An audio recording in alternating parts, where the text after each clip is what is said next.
Woga Azimio la Umoja men Raila Odinga koro wuok oko kaseyo jakom duol mar IEBC men Wafula Chebukati ni ema ne oketho yiero mokalo.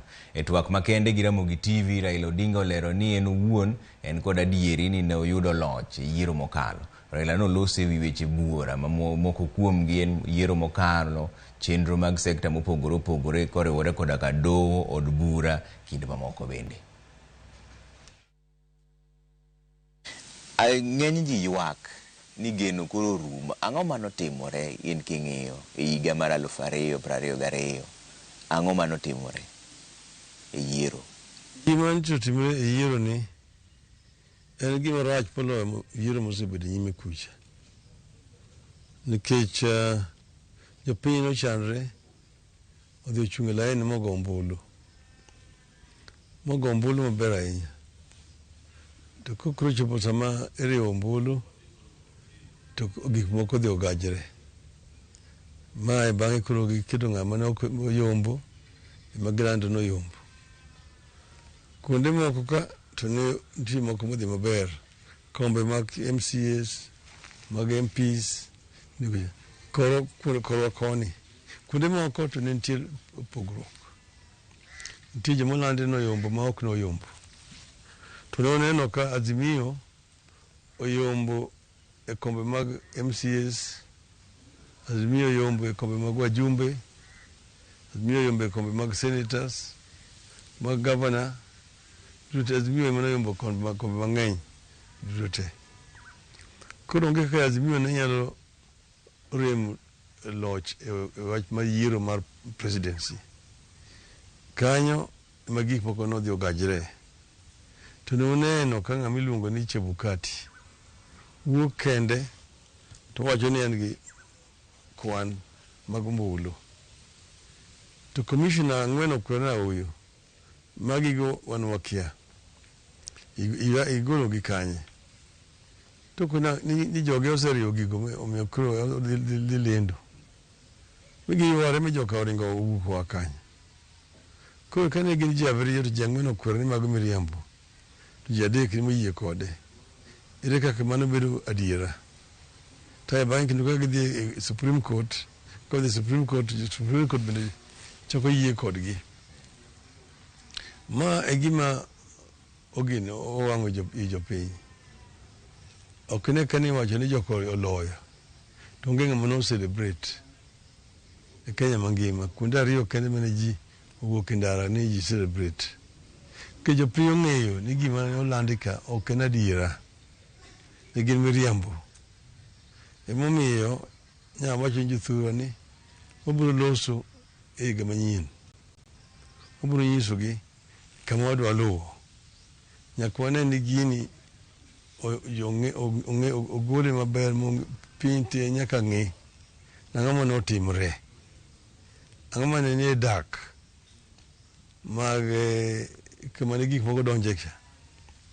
Agulu cha ang'o mane ne iye kucha. Momiyo notamruok yawe.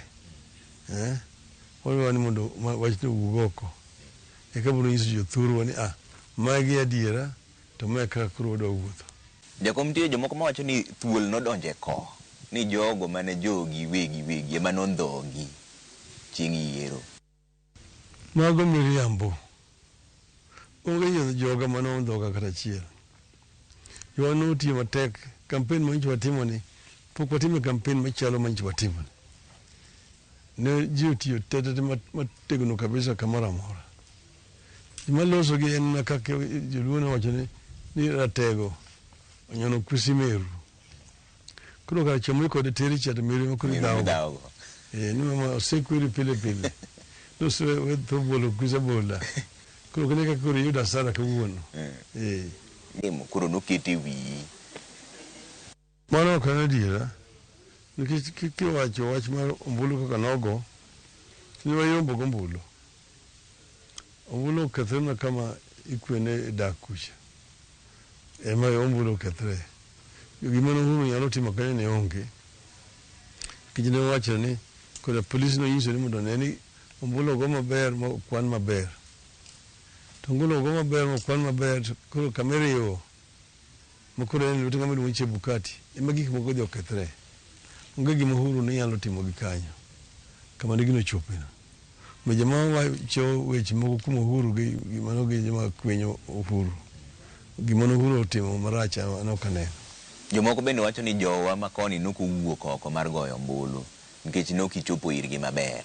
Be nitiere adieri e wachni? Jowa makaluo ka? Jokaluo nokogo ombulu makare. Jowa nogo ombulu kare. Nogo ombulu kare kabisa. Tikire ka koro kwan odhi oriw.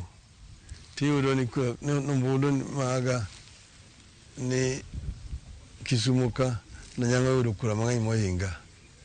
Ni Homa Bay Gladys Wanga yudo kura mang'eny mohinga. Kata mana Siaya. Ok ne kucho odhi ogol odwok piny kata thurwa koni. To mae e gima notimre. To an jothurwa ok anyal chayo. Jothurwa nowuok oko maber. Nogo ombulu. Kik pimo gi kuonde mamoko. Jothurwa nogo ombulu maber. Ginyalo timo molo kanyo. To mana ka ochan molos maber. Muneni kaka ogoyeno kaka idhi kwane kucha. Omiyo an ok adwa chayo jothurwa. To Azimio be dhi chung' jakom nikech nitiere joma osechako wuok kadok kocha cha dhi kwayo thuolo mar migi kata telo. Azimio to dhi nyime. Azimio oriwore gi chama mopogore opogore. Koro sani Azimio wabiro loso mondo obed motegno. Joma ringo madhi koni gi kocha ka to ok nyal tamo. Kisi gin tije ma kech kayo. Ka koro neno joka omako ringo kocha gidwa ringo gidhi kocha giyuda chuta. To gi nyime kuma dhiesha to Azimio biro dhi bedo motegno. Chama dhi bedo motegno. Kata ODM be dhi bedo motegno. Kama dhieni. Wadhi loso gi maber mondo giikre. To wanyal yiero kendo kapok waluoko gik maricho manyicho timre gi duto te. Mae nyalo wacho ni ok alos sani, abiro loso maber ka higa manyien ochakre. Nitiere joma wacho ni ati koro sani ka ber to nigi chung' kendo kaka jatend piny Kenya higa mar 2027. Ok adwa loso higa mar 2027. Pod wan 2022 manyo timo yiero. Nyaka waluok weche mag 2022. Ma 2027 cha biro timre ka ndalo chiegni chopo. Kik waket piny mood mar campaign higni 5 mabirogi. Waluok weche marichogi mondo wayuag ni to ng'ano manoyombo adiera mondo ng'ere. To an gadiera ni biro ng'ere maber higa manyien.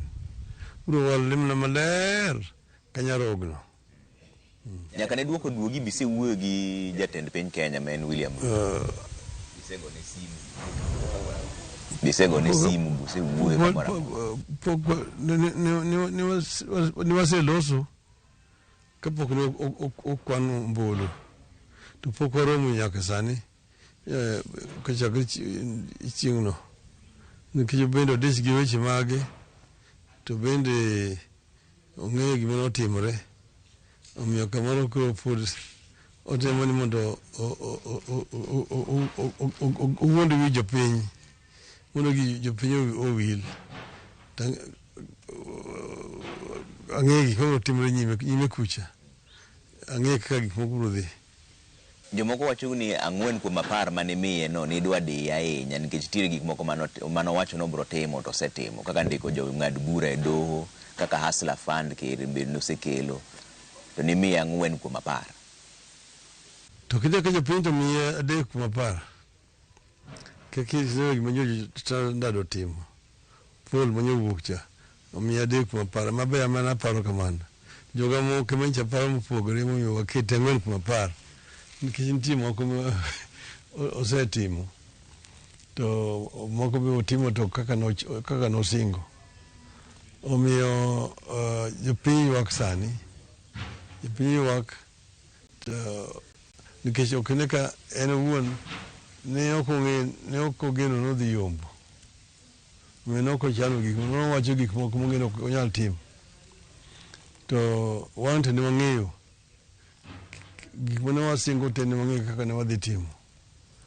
kendo kaka ne wadhi yudo pesa. Koro sani omoko, kumi omoko e ot. Nikech koni iwacho ni dhi timo ma, koni ok nyal timo ma, jopimbe koro chandre sani, to joma en go bende ok en gi jomoko ma ong'e tich maber, manyalo konye. Omiyo aneno ni kinde mabiro ni dhi bedo ywak mang'eny ahinya e piny Kenya ka ok olos maber. Ka koro watieko, ang'o ma ding'is oganda ma jokoni, jowa ma joluo, ma samoro chunygi koro jok ni weche nodhi marach, sa be koro rach, ang'o ma ding'isgi ka koro watieko? Ero jothurwa ni waa mabor wachopo kuma wachope ni, wan e akre keke, tadwaro mondo kik chunygi tho. Nitie yo ma wabiro wuogo kama wantie ni, tadwaro mondo abe thuolo mondo apar maber, watiek higa, to dwe manyien kabiro loso ka koro gik moko wuok maber, tabiro nyisogi ni mae kama onego waluw kaka joka nyanam. Jomoko ineno ka koro go mahu koni gi kocha, ging'iyo ni kocha mantie ring'o, giring gidhi gikaw. Akoni gima iluongo ni ring'o en mar jo Kenya duto. Jothurwa ka gigo osuru pile ka pile, omiyo gin gi right mar yudo maendeleo kuom sirikal. Ocho nyaka gidhi gigo chong gi piny ni yo miluongo ni Kenya Kwisha, ka giyud dongruok. Ne wadwa kelo dongruok. Kelo dongruok no emomiyo ji ogo, emomiyo nitie sirikal. Tij sirikal en mar kelo dongruok. To ken mana wuotho gi chiemo ni ikelo oduma, ikelo oganda kacha, to kikelo oganda kanyo to igomna siasa mag yanyo jomoko. Onge tiende kamano. Jothurwa onego yud yore molos maber mogo e lam, pi onego kel jothurwa, stima onego kel jothurwa, skunde onego ger, osiptande onego ger, okete yien jothurwa tiyogo. Kaka itimo e Kenya kuonde mamoko. Ok ni nyaka ibed ni koro niluwo bang' Ruto, nyaka mondo ikibiro yudo maendeleo ahoyo. Ma ema nyiso jothurwa ni jothurwa mondo chung' achung'a kar tiendgi, wang'eyo ni lokruok biro biro kamano. Sikuku koro chopo, koro nyalo miyo jowa ma jothurwa hawi maber mar sikuku giga manyien. Jothurwa wadwaro mondo ucham sikuku maber, kendo mondo ikru, kendo mondo bed nyasi mar higa manyien obed maber. Wadwaro ni kik bedie chandruok, kik bedie dhaw, ji nyalo hinyre. Gima riembo nyamburko, be riembo nyamburko mos ma ok nyal kelo accident, makelo tho kamoro amora. Ji mondo herre e kinde ma wantie ni mar sikuku. Omiyo alamo Nyasaye ni jothurwa ni mondo gidonj e higa manyien maber, wachak maber, kendo wane gima higa mar 2023 biro kelo ni jothurwa. Erokamano ahinya. Erokamano jakom.